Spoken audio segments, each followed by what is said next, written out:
welcome back to Hanna Wonders, the podcast where I, Hanna, get down and nerdy with all things musical theater. And today is a very special episode because I have someone completely obsessed with today's show, Miss Kari Latier. Kari, say hi. Hello, hello, hello. And Kari, what are we telling the people about today? We are speaking the truth of The Music Man today, one of my favorites. One of your favorites? I feel like this is definitely like your favorite classic musical, though. Oh, yeah. This is top 3 overall, but like number 1 classic. No, I like how you tried to pretend like I am a very worldly theater person, but I love The Music Man. Well, Kari, I'm really interested, like, why is this your favorite? Why is this one that's stuck with you? Because I know when I told you I'd never seen it, it was mind-blowing. So tell me a little bit about why you know this musical so well. So I basically grew up with the 1962 film starring Robert Preston, love of my life, and Shirley Jones, also lovely. Thanks, Mom. One of the very first musicals my parents took me to was The Music Man, presented by Liverpool High School, my alma mater. So it holds a very special place in my heart. I still have the cassette tape of the original cast recording. Of course you do. Of course you do. So my love for vintagey stuff leads into my music tastes. So therefore, I am a sucker for barbershop quartets, which is heavily utilized with the school board and The Music Man. I am also a huge sucker for change of heart / self-discovery stories. Looking at you, Shrek the Musical. They make me melt. And we get 3 in The Music Man. Winthrop's lisp going away. Spoiler alert. Marion opening up her heart, and Harold Hill making a decision not to skip town like every other time. How many times have you cried watching The Music Man? It's too many. It's too many to count. I have too many. It's Winthrop, isn't it? It's when he fixes his list. That's the part. Oh yeah, and then Marion like looking at Harold a different way. Well, I thought it was like really interesting because I expected it to be super corny and like, I don't know, really dated. And you took me to see it. It was Arizona Theater Company. Is that who we saw? Yeah. I was really surprised how, I mean, first of all, with the actors being able to take something that seems really dated and make it honest, because I think that's really hard to do with a cornier plot line, or, you know, the language is super dated. I mean, Meredith Willson was born in 1902, so it's a whole different language, and the dramaturgy behind the show is really interesting because of that. But just going into the show for the first time, I just had a lot of fun. The music itself was stunning. I mean, some of the soprano parts with Marion are life-changing, and somehow Marion the Librarian is like a super sexy song, which I didn't expect. I was like, ooh, Harold Hill getting down on some librarian. That's exciting. Well, and imagine Robert Preston singing that to you. I can't even. So let's dive in a little bit to the history here. So part of the reason I thought this would be super dated is because of the plot. And so if you happen to be one of the few people who would be weird enough not to know what The Music Man is, but also listen to a musical theater podcast, we're just going to do like a super short synopsis. Harold Hill is posing as a salesman, and he goes across the country essentially defrauding people out of money by selling things that he doesn't have. And in this case, he's going to this little town in Iowa. It doesn't exist. It doesn't exist. Starts to fall in love with this woman who's a librarian, and she's kind of an outcast. She's super smart. She's considered a spinster, even though she's probably like 20. And she's totally mistreated by the town because she loves to read and loves philosophy and loves educating herself, and, you know, all the things that we still struggle with. Yay, strong female characters. Mm-hmm. So essentially, he decides that he's going to sell the town on creating a marching band. And the marching band, that he sells the instruments, he sells costumes, and then he decides he's going to teach them how to play these instruments using the Think system, which is exactly what I would have wanted when I was trying to learn piano. Falls in love with Marion. He realizes that he actually doesn't want to leave River City. River City. River City. Jeez. Why are we so bad I at don't this? know. He doesn't want to leave. He's in love with her. And the catch of this whole thing is she's the only one that wasn't duped by him. She knows from the very beginning that he's a fraud and falls in love with him anyway. And it's a really interesting way to portray a lead female, especially for the time period, because you realize she's the one that saves him. She's the, as you said the other day, she cons the con artist.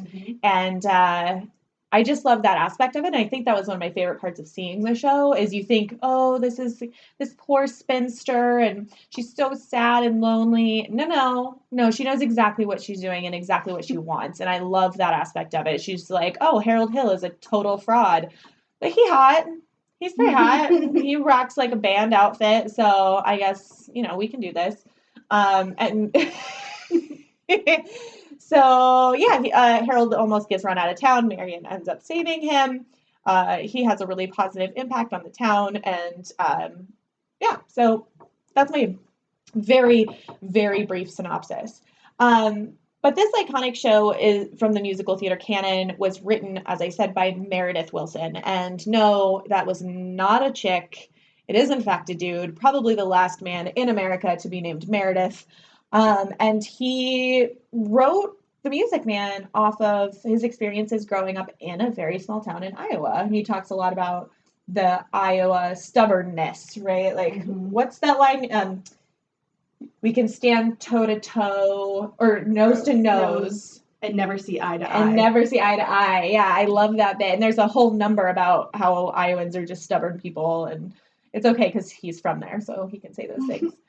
But he wrote a ton of music for this show. It was quite a project for him. Up until this moment, he hadn't written anything for this stage. And so he actually went through 40 different drafts.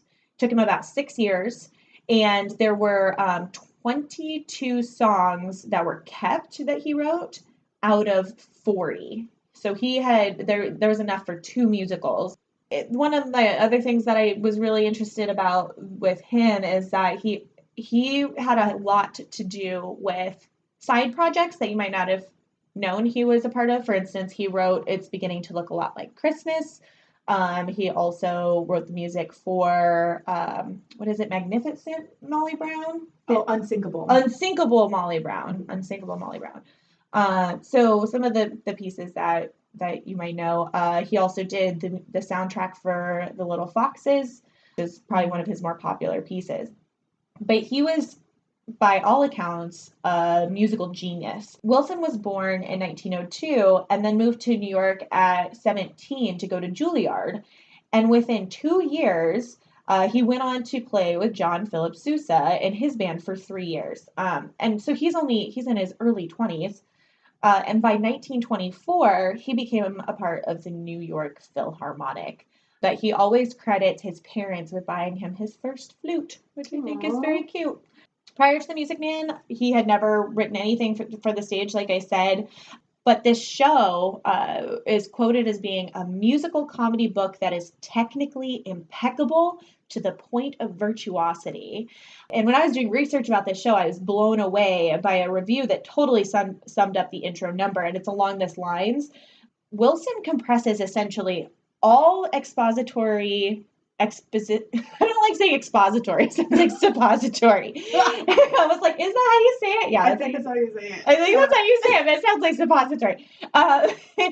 He puts all the exposition, which could have been, 30 minutes of the show, into about a 4-minute song at the very beginning. And he put a lot of these moments into the show with what he called speak singing, but it was essentially rap is what we're thinking of. So it was actually one of the earliest pieces that had a rap number in it. So, hey, Hamilton, you're welcome. Specifically in the song Trouble. So we got Trouble right here in River City. That whole piece is very syncopated. I don't know why I don't like that word either. I don't like that word either. I don't. Every song in the soundtrack has some sort of musical element that is just insane. Whether it's a really stunning melody that is also crossed over with a previous spoke song, which is really fun. They start to kind of transition the songs between the two of them, and it becomes this one beautiful number. It was not an easy road to getting this up, though. So his first set of producers gave up on the project after the first 4 years of rewrites, but he did eventually find Kermit Bloomgarden and Herb Green. And if you were unsure of what names were like 100 years ago, you're welcome. Those two were the producers that kind of took him by the hand and made sure that he made his way to Broadway. Considering the decades in which the show was written, there are some important things to note. And the first is that the show is hypercritical of small town social structures and mentality. He also introduces us to a character who, in order to sell something, looks around for what's new and demonizes it. So for us, it's pool tables. He starts, the idea is you rally people against something they hate, then sell them something they don't need. And this is still very, very relevant.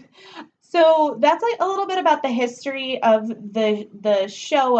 It did win 5 Tonys, including Best Picture, including Best Musical. It's been a long day. It's fine. It's a long day. Won Best Musical, and the coolest thing about that is it was up against West Side Story. I had no idea. I think you told me that yesterday, and I didn't believe you until Insanity. That's so insane. But they did take home 5 Tonys, including Best Actor, Best Actress. They were nominated for, I think, 8 total, which is awesome. Mm-hmm. So as you mentioned, Robert Preston is your dream guy. And part of the reason that he was so popular is he opened the show on Broadway. He won Best Actor in that. Mm-hmm. And he played next to Barbara Cook. And that leads us into the film because he was picked up to do that as well. And audiences demanded it, that he continued on. And so I remember when we were talking about having you on the pod for this, my biggest thing was Robert Preston has always been and will always be Harold Hill to you. So I'd love to know a little bit more like about the movie because I told you to research that. I don't know that. Also, why do you think that his version of this has lasted for so long? So it's really funny because when I was diving into research, I found out that this film made Robert Preston into an A-list star for motion pictures. And this was after years of supporting roles in famous films and then only starring roles in B movies. So even though he originated the role on Broadway, he wasn't even the first pick for Harold Hill in the movie adaptation. They were looking at Bing Crosby, who was offered it first but declined.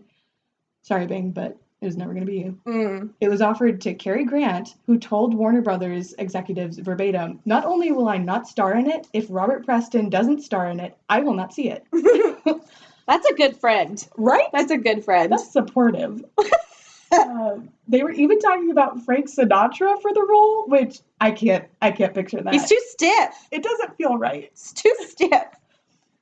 Meredith Willson was the one who insisted on Preston, thank God.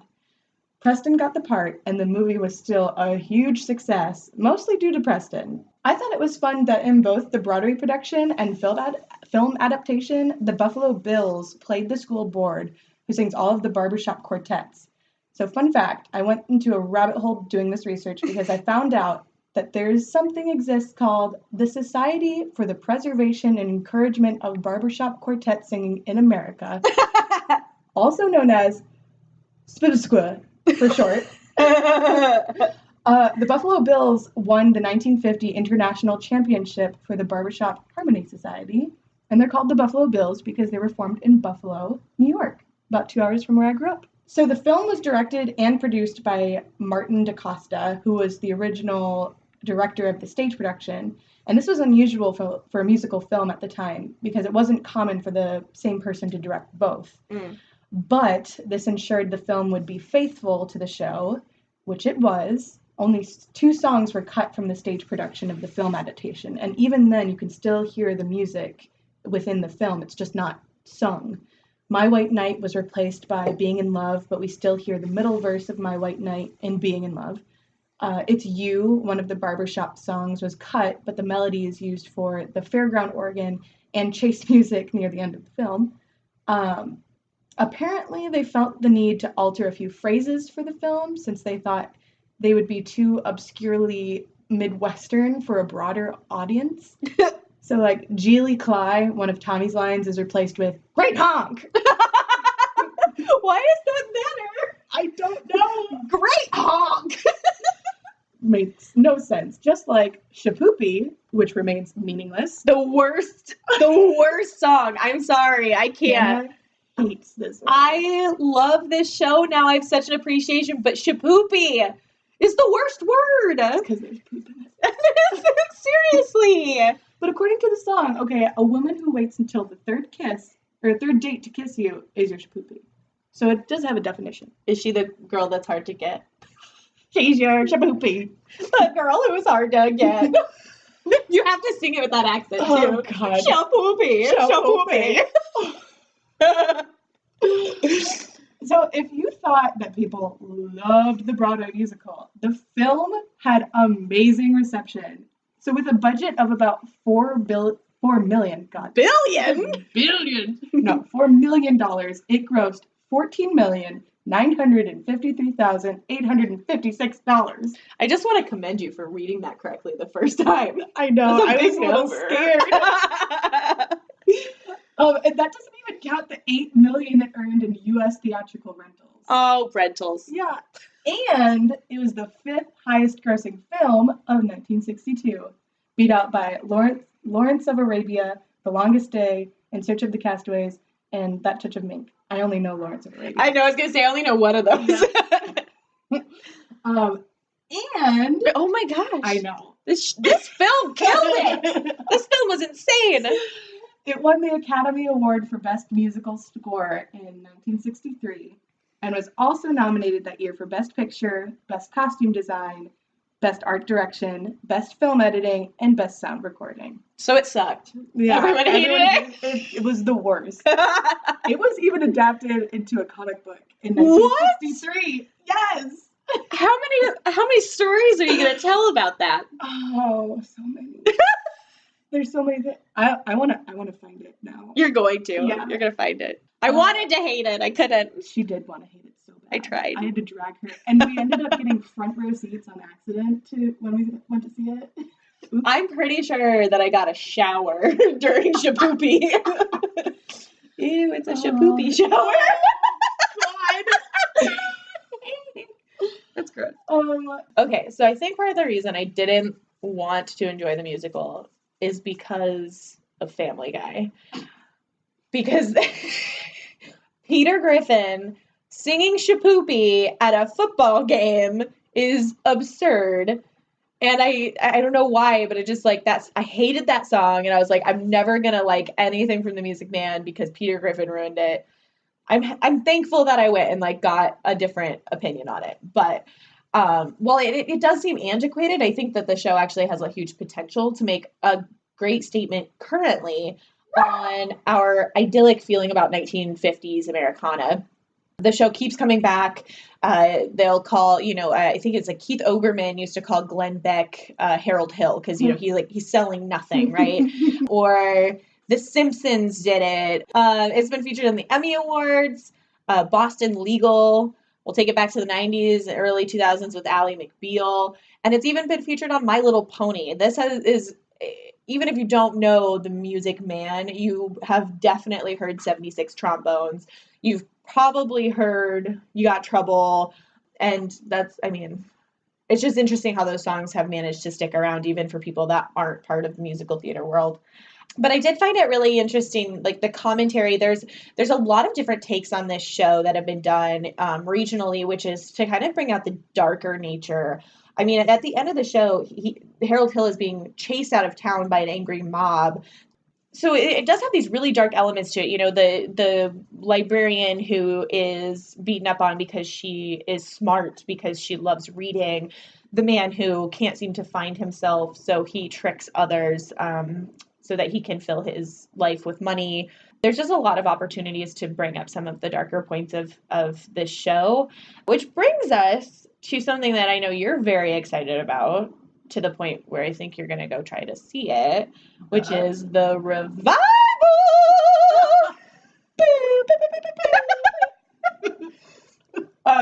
So there's really only the tiniest, itsy bitsiest nuggets of information surrounding next year's remount, but there's enough to keep me going. Hugh Jackman is cast as Harold Hill. And Jackman! Sutton Foster is starring opposite him as Marion Peru. Love! I fell in love with her when I went to see her in Violet the Musical. Oh, I forgot you love Violet.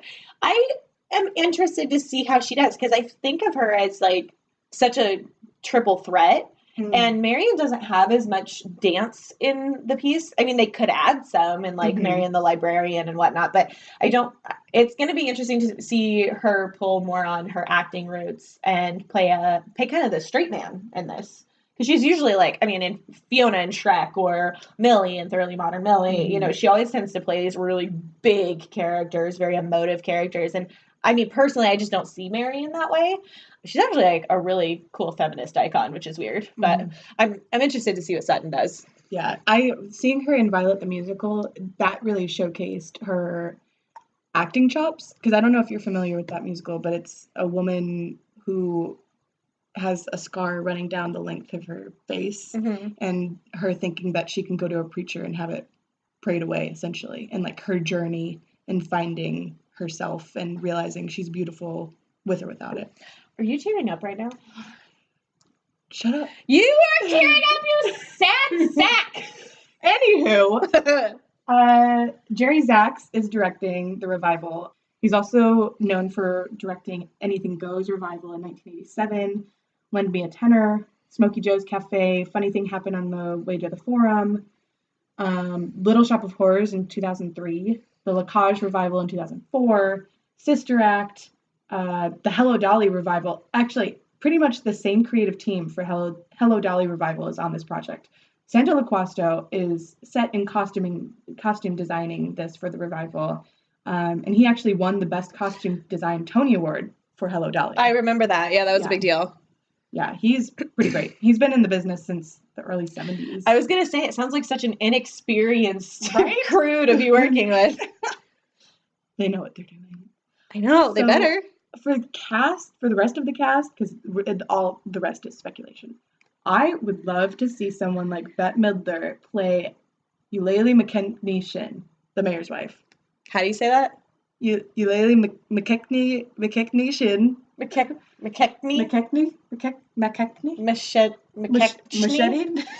don't know, the mayor's wife. The mayor's wife. All their names are ridiculous. I totally agree with you on Bette Midler. That was one of my favorite parts when I saw the show live. And I'm really excited to see what they do with the mayor himself, because that's such a great scene steal if you do it right. Yeah. And I could see someone like Andrew Randall or Josh Gad, both were in Book of Mormon, I think, as Marcellus Washburn or Harold Hill's BFF. Oh, yeah. No, I totally know what you mean. Wait. Oh, I almost just asked you who you would want Dreamcast as Harold Hill. It's already cast. It's already there. Okay, but if you're... Okay, Dreamcast it, though. Norbert Leo Butz. No, well, maybe. I don't know. Aaron Tveit. They put him in everything anyway. God, no, he should play Tommy, is what he should do. Which one's play Tommy? The pretty boy. He's too old for that shit now. Is he? Am I allowed to curse on my podcast? I don't know if I have. I think no, I have. Yeah, I listened to the last one. Oh, okay. And I was like, oh, good, I can say shit. Does that make it a PG rating? Oh, we said it twice. I think it's PG-13 now. Damn it. So for the quartet, since they used the Buffalo Bills in the original, I thought it would be fun if they used the title champs of the Barbershop Harmony Society, whose name is After Hours. They sing the next 10 minutes from the last 5 years. It's incredible. Everyone should listen to it. That just gave me like the musical Hornies.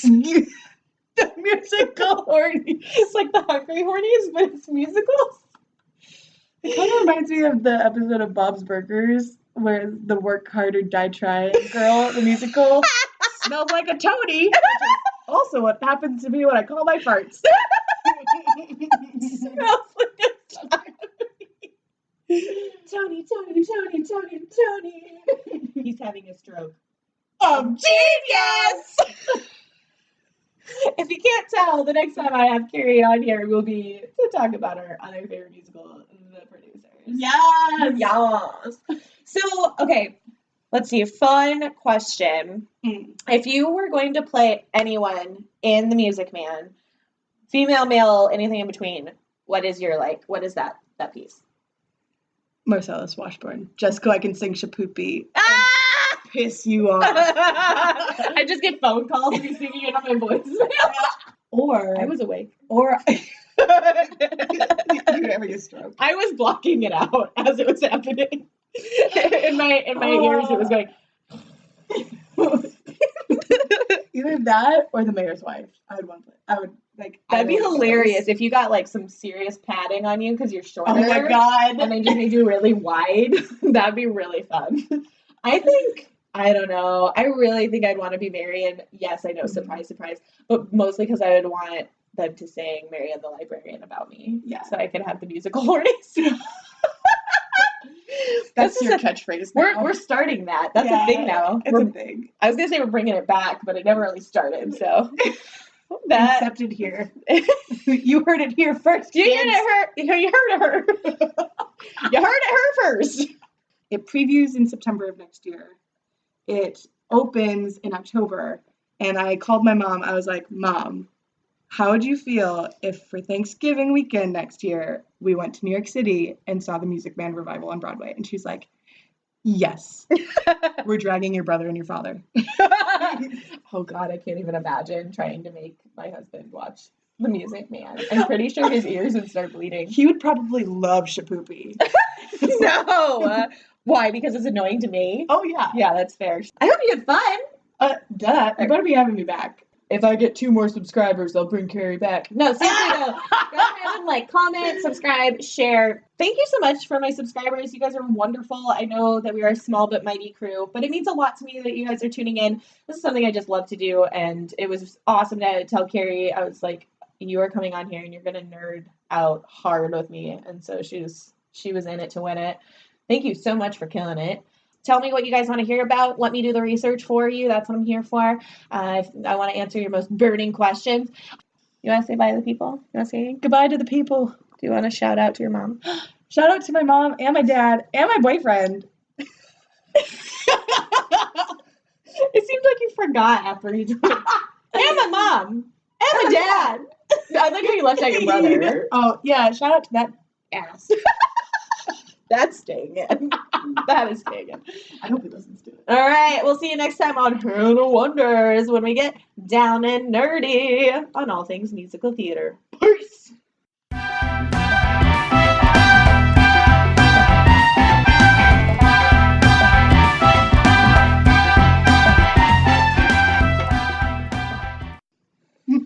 That was a mess.